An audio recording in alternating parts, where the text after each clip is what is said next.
CNC BNC video में एक और वीडियो आपके लिए, ठीक। तो इसके हम आपको कंट्रोल पैनल के बारे में या ऑपरेटर पैनल के बारे में पूरी जानकारी देंगे। तो सबसे पहले हम आपको क्या कहते हैं कंट्रोल पैनल का यूज़ बताते हैं। कंट्रोल पैनल से ही हम प्रोग्रामिंग करते हैं और इसी से पूरे मशीन को कंट्रोल करते हैं, ठीक। अब आइए देखते हैं। सबसे पहले हम टाइप्स ऑफ मोड की बात करेंगे। मोड सिलेक्शन बहुत ज़रूरी है कि किस मोड में कौन सा काम होता है। सबसे पहले हमारा एडिट मोड होता है। एडिट मोड में क्या होता है, नए प्रोग्राम बनते हैं, पुराने प्रोग्राम में चेंजेस होते हैं। आपको कोई नया प्रोग्राम बनाना हो तो एडिट मोड का सिलेक्शन करते हैं, ठीक। दूसरा होता है ऑटो मोड। ऑटो मोड में क्या होता है, प्रोग्राम को रन करने के लिए करते हैं। जैसे हमारा प्रोग्राम बन गया, उसको रन कराना है तो कौन सा मोड यूज़ करेंगे, ऑटो मोड यूज़ करेंगे। तीसरा होता है हमारा MDI। MDI का फुल फॉर्म होता है मैनुअल डाटा इनपुट। इसमें छोटे छोटे प्रोग्राम को रन कराते हैं, ठीक। जैसे टूल चेंज करना है, मान लो टूल नंबर 8 बुलाना है तो T008 T0808, ठीक।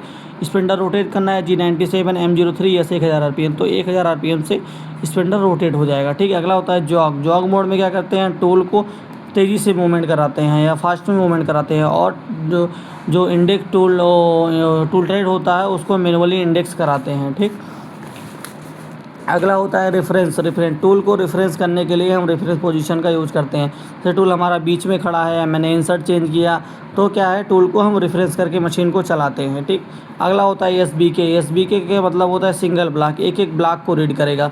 हम जानते हैं कि बहुत सारे ब्लॉकों से मिलकर हमारा एक प्रोग्राम बनता है, ठीक। तो सिंगल ब्लॉक रहेगा तो एक ब्लॉक चलेगा, फिर मशीन रुकेगी, फिर दूसरा आप चलाओगे दूसरा ब्लॉक चलेगा, एक एक ब्लॉक को रीड करेगा।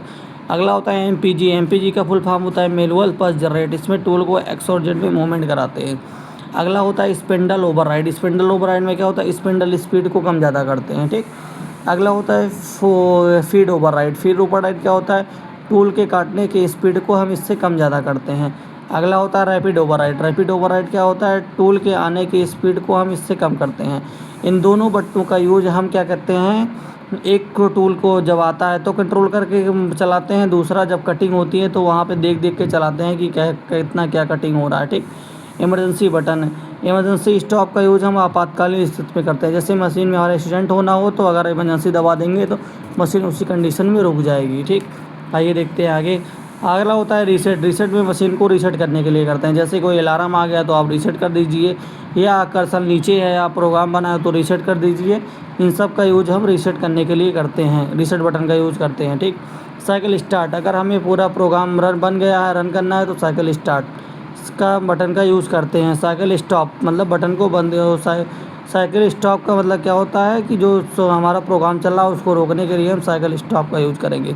Coolant on off. Coolant on off का मतलब क्या होता है, कूलेंट का मतलब क्या होता है, जैसे हमारा अगर कोई पार्ट मेटल चल रहा है तो क्या होगा, वो हीट होगा। तो हीट होगा तो क्या होगा, इंसर्ट हमारी जल्दी वियर होगी, तो इसीलिए क्या करते हैं, कूलेंट चला देते हैं। तो क्या करता है, वो कूल करता है, यानी हीट होने से बचाता है पार्ट को। अगला होता है conveyor forward and reverse. Conveyor forward and reverse का मतलब क्या है, अगर कोई पार्ट हमारा बनेगा तो उसमें बुरादा या चिप्स निकलता है, ठीक है, तो वो नीचे गिरता रहता है। तो क्या कन्वेयर का काम क्या है, उसको आगे वो फॉरवर्ड करता रहता है।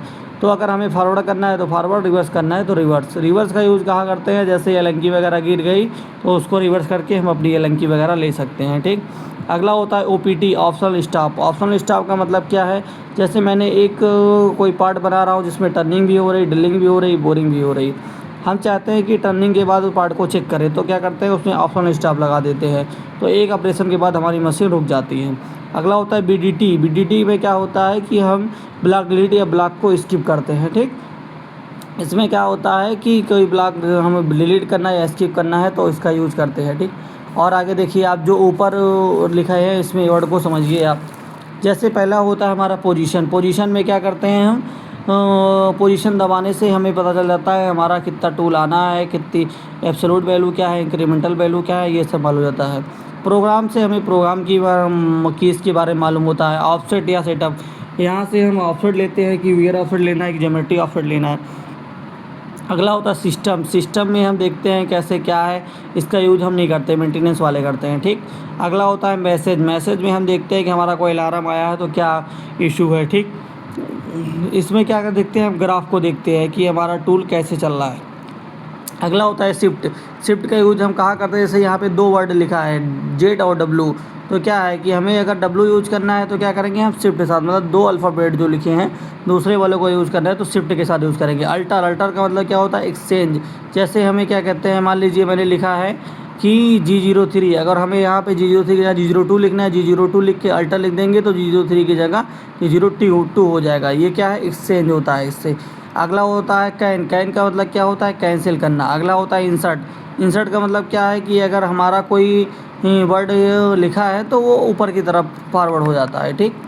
यहाँ पे हो जाता है इंसर्ट। डिलीट से डिलीट हो जाता है, रीसेट से रीसेट हो जाता है, पेज अप डाउन से पेज अप डाउन हो जाता है। बाकी ये सब हमारे अल्फ़ाबेट लिखे हुए हैं, ठीक। एक आपको मिलता है EOB, end of block. End of block हर इंड मतलब एक आपने जैसे प्रोग्रामिंग का एक कोड लिख दिया तो उसके बाद इंड ऑफ ब्लॉक लगाना पड़ता है, ठीक।